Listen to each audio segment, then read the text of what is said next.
Alright, so in this video, we're going to create some materials. Let's create a material for unbleached flour. It's a raw material. So we're going to select a material type of raw. Don't worry about industry sector. So it doesn't have any control over how this material behaves. It's used for reporting. So as soon as you go to MM01, put your material type and hit enter, you're going to get these views. And the views that you get are based on the material type, like we discussed in the previous video. So flour, unbleached, and this is a raw material. Hit enter. And these are the views. Now, do we need all the views? For purchasing, you don't really need all the views. Although SAP allows you to maintain all these views for a raw material, we don't need them now. For now, just select basic, purchasing, and accounting. With just these three views, you can do the entire purchase order cycle. Because we're going to procure raw materials, right? Our job as an MM consultant is to configure the system so that you can procure raw materials.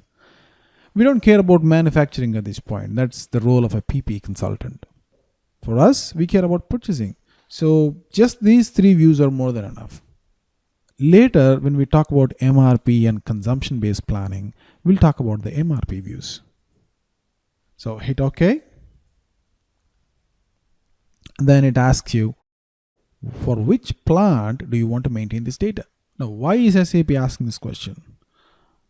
Because purchasing data for each plant could be different. Now, think of the plant in Chicago that we have. We have a plant in Chicago and we procure unbleached flour. Good.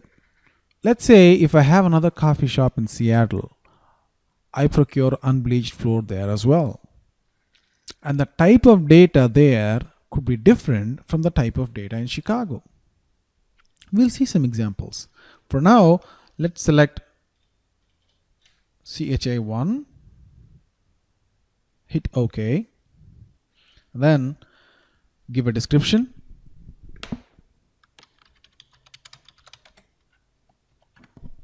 Unbleached flour. The base unit of measure is pound. Material group is 015. Don't bother about material group. And before you go further, go to additional data and I want to show you something. You can maintain the data in different languages. Meaning, think of Starbucks. Starbucks has stores across the world. The same coffee is called as something else in German or French language, right? So when you print a PO in France, it should print in French language, right? You can maintain the material description in different languages because one system can support any number of languages. So this is what is, so let's say,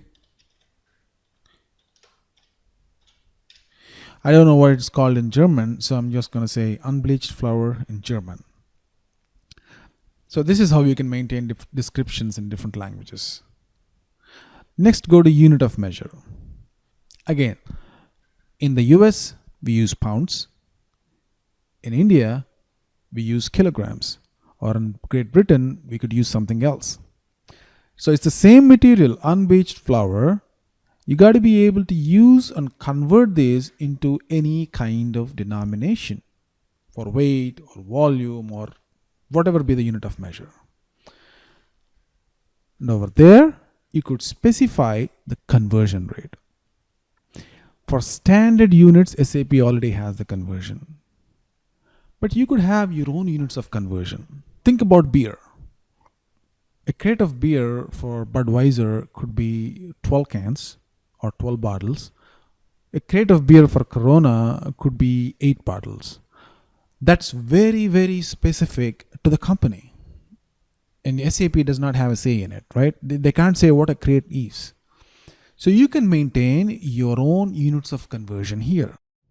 In our case, for example, we could procure flour in bags, and each bag could be, say, 25 pounds. So you say 1, and then you select bag. I don't know what's the unit of measure for bag. So let's go here and search star bag. Oh, there's no unit of measure for bag. So let's select something that's close. You could create your own unit of measure, but that's fine. We don't bother about it now. Say a carton. Okay, 1 carton is equal to, say, 25 pounds. Okay, so anytime you use carton in your purchase order, SAP can automatically convert that into LBs if you want, if that is the unit of purchasing unit of measure, because when you think of carton as a company, your vendor might not understand it.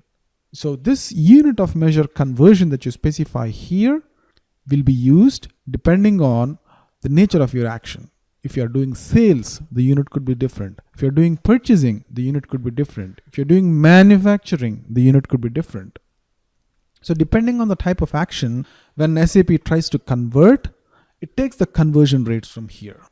All right, now we can go back and then hit enter. It takes you directly to the purchasing view.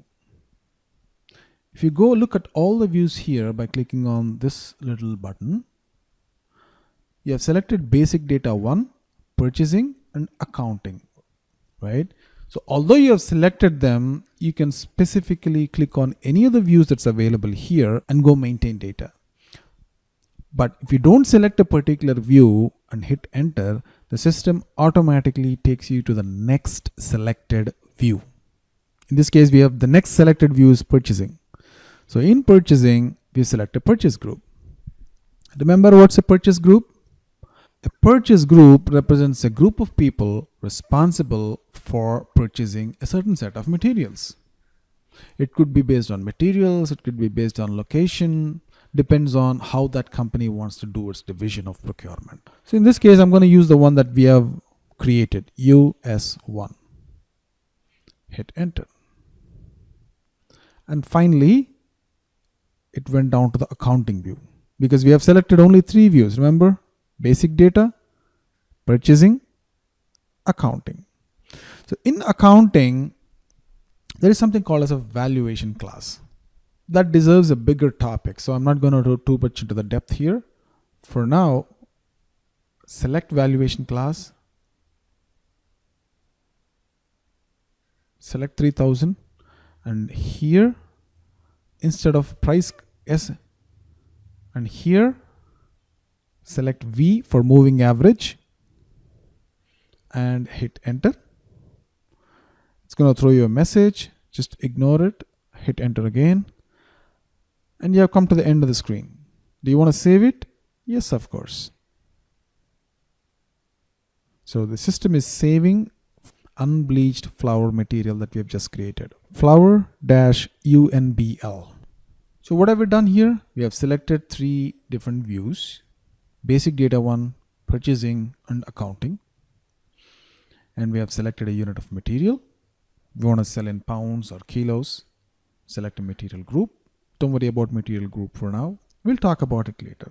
And we went to additional data.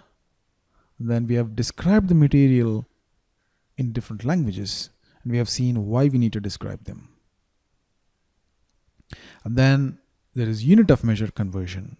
If you are going to procure or produce or manufacture flour in different units of measure other than pounds or kilos, you need to specify the conversion here. For example, carton to kilos, pound to kilos. SAP, like I said, SAP will already have all the basic conversions ready. Whatever SAP does not have, you can specify them here. So that's unit of measure conversion. And then we moved on to the purchasing view and we specified a purchasing group that we have created here. And then on to the accounting view, we specified a valuation class, specified a price control of V, and then hit save. Your material flour_UNBL for unbleached is ready.